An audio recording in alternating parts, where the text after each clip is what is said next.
So it all depends on what the internal feeling is like. What is John Mara thinking? What is the Tisch family thinking? And you have all these different variables that, will determine whether or not both Joe Shane and Brian Dable are still here. And, you couple this yesterday with yet another incredible performance by Saquon Barkley last night. Yeah. It just makes it all that much more worse. And then on top of that, you got a rookie wide receiver spouting off, about how the team is soft. And yeah, everybody's upset. I understand this. But, like Daniel Jones needed to be benched. So get over it. I mean, he missed wide open guys in London, didn't pull the trigger, had the right game plan and playbook. It was all there for him. And unfortunately, he could not pull the trigger and get it done. And, the quarterback is the one who leads the entire team.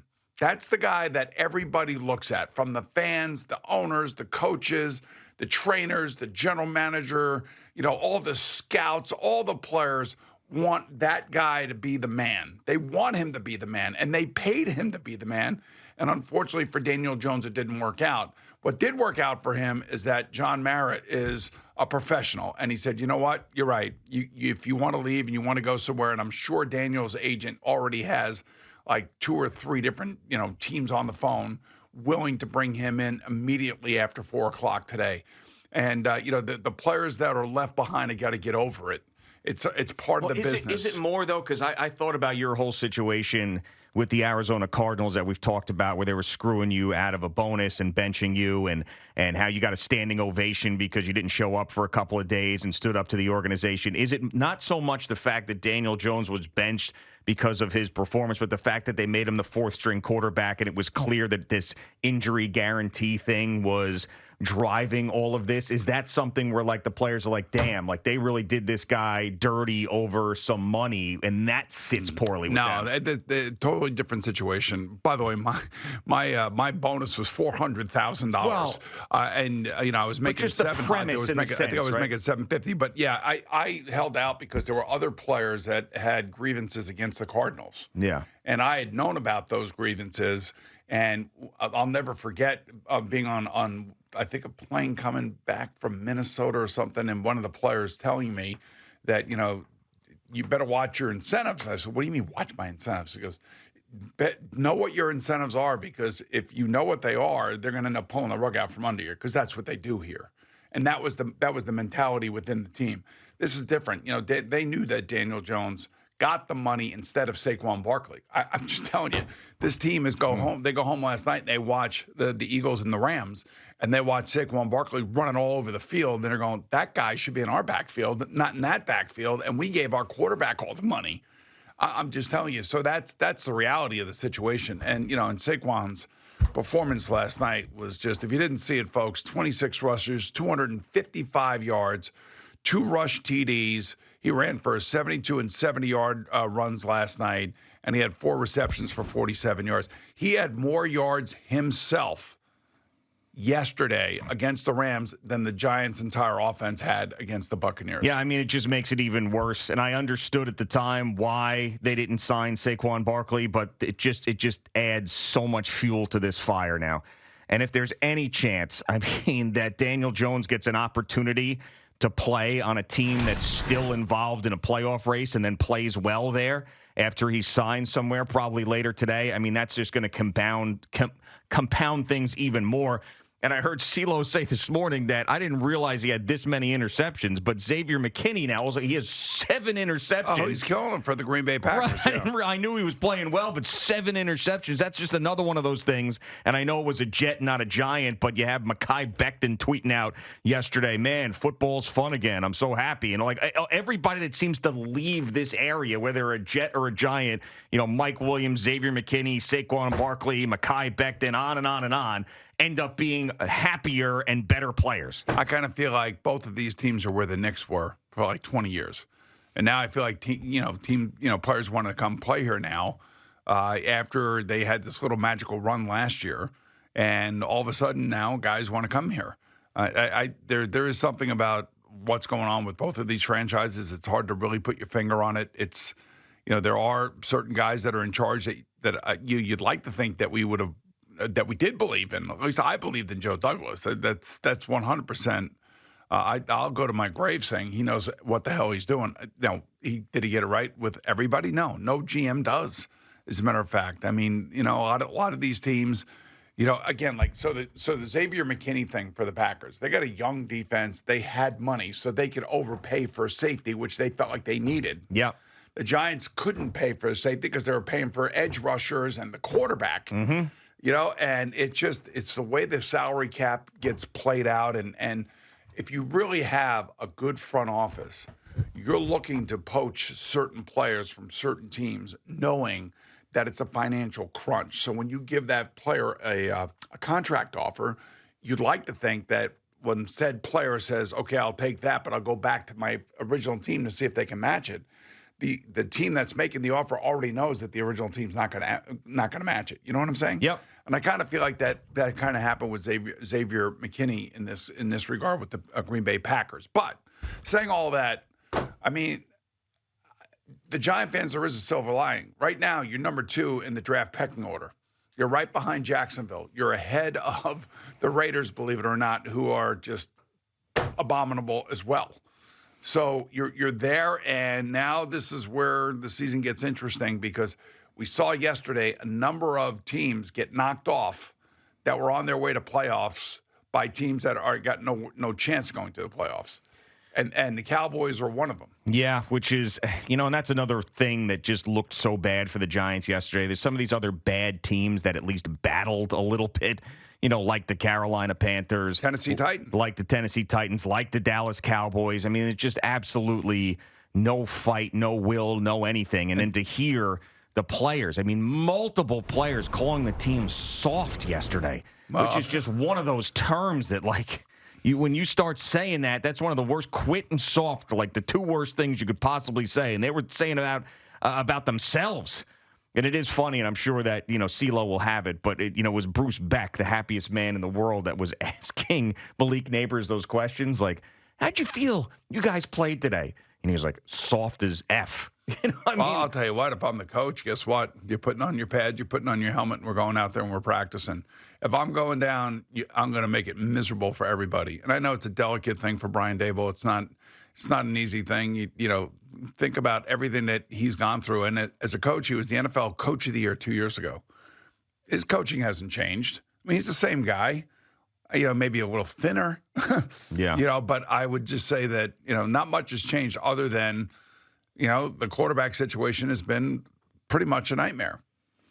Yeah, and it's going to continue to be unless they draft that guy, because finding that quarterback somewhere else is damn near impossible. You got to hit on these guys in the draft. So, I mean, what is going to happen if this thing keeps going south? They do have the number 1 overall pick or the number 2 overall pick, but the team just has quit on Brian Daboll like they quit on Ben McAdoo. Is John Mara going to say, all right, well, we're going to come back with these guys because we hired Brian Daboll and Joe Shane to pick their quarterback, for Brian and Daboll to be able to get his hands on the young quarterback and be able to groom him. So I'm going to stick with him for continuity's sake because, changing these regimes every 2 or 3 years hasn't worked. Or is he going to say, man, like, here we go again. I got an entire locker room that hates the head coach and the general manager. How could I possibly bring them back? If this, I would just say this, and I'll try to look at how similar this is. I know that. It's unbelievable. As CBS Sports Network puts up McAdoo, Shermer, Judge, and Daboll, it's the same form. This is going to be the 4th guy, if he gets fired, that started out where everybody's like, okay, not so bad. And then the second season was terrible, and then the third season just awful, and gone. Right. And what I was going to say is that, the whole off-season Hard Knocks thing looks ridiculous now. Oh, yeah. Because of what Saquon's doing. I would also say that depending on how this thing bears out, no matter what John Mara said 4 or 5 weeks ago when he said nobody's losing their job, what happens is that they listen to the fans. They see the fans leave. They see the fans mocking. They don't want that. They're selling fans, believe it or not, entertainment. They want fans to come to MetLife Stadium, or as a friend of mine sent me this morning, No Life Stadium, because neither team has any life whatsoever in that building for some reason. I don't know. There's obviously not a home field advantage for either one of these teams right now. It's not like the Detroit Lions are walking into Ford Field because they do have a home field advantage because they're doing something that they haven't done in 90 years. Yeah. So it's ridiculous. But I mean, watching this yesterday, first of all, Baker Mayfield is like, that's what you hope that Daniel Jones someday can be. I don't know if Daniel even has that in him, but you could see the fire that he plays with. And I think Tommy DeVito, a little bit similar, but just not as good as him, plays with that same kind of fire. But, like I told you, once you can't handle the blitz, they're going to keep coming. Yeah. And they're going to keep hitting you. I mean, there was that one sack where it just looked like there was 50 Tampa Bay Buccaneers and 5 New York Giants. And so that means that either Tommy DeVito doesn't understand the pass protections and didn't get it off quickly enough, or somebody is blowing an assignment on the offensive line and letting a guy come free. And it's one thing to be out there before the game throwing the ball all over the field without the pass rush. Yeah. It's a totally different set of circumstances when you're out there and the bullets are flying for real. And, that's the thing. Like, I thought that he settled down a little bit, but there's no expectation on that offense to score point. They don't have any expectation to go out there and score points. Like, there's a methodical way of going about things and expectations that you have when you are a great offensive team, because everything's got to be in sync. Everybody's got to be on the same page. Not so much on defense. You can fly around and you can make plays just by hustle and by your attitude. But I just think on offense, everybody's got to be on that same page, and everybody's got to believe that they can score, that they can make the play. And the Giants just don't have that. They don't have any of that. Like, I watch like 11 guys going, in 11 different directions. And there's no rhyme or reason. And if they do make a play, there's usually a penalty on it, a holding penalty or something that gets called back. When they get it to 3rd and long, forget it. They don't have a chance. Yeah, and we talk about what the Jets need to turn their organization around and the type of personality. I mean, if John Mara ends up moving on from Brian Daboll and Joe Schoen and all the bad hires that he's had, I mean, is he going to dip into that same situation he has dipped into, where he does the coordinator and the assistant GM thing and then just flop on that again? Like, because you have those guys here already. I mean, I don't know. I mean, it's easy for me to identify the guy that I think could turn the Jets around at the head coach. With the Giants, I don't know. I really don't know. And I don't think it's going to be Bill Belichick, even though we've talked about that a lot, because, I mean, this is now a full-blown, from the ground up, once again rebuild with the New York Giants. And he's going to want to do that? Well, I would say that, if Andrew Thomas were healthy, there are probably a good 10 to 12 players in this team that you want to keep and you want to keep building around. There are some really good players here. And, Malik Neighbors is one of those players.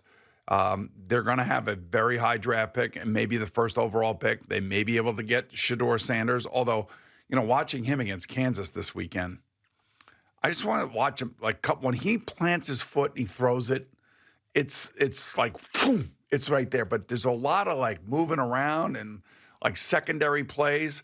But when he stands in there and he throws it, he can really throw it. But, is he really – I don't know.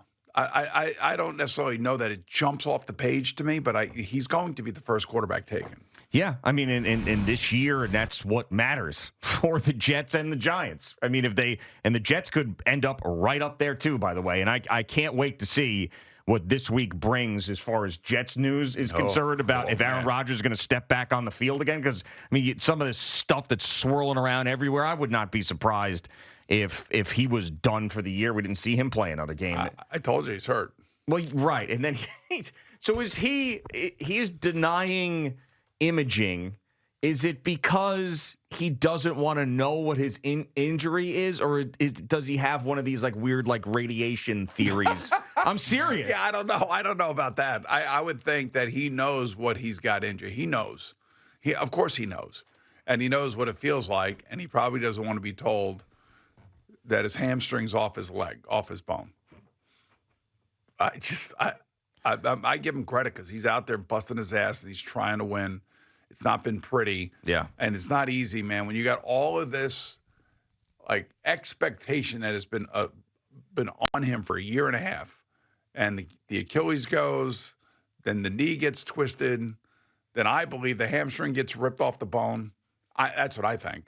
I could watch it and I can see it.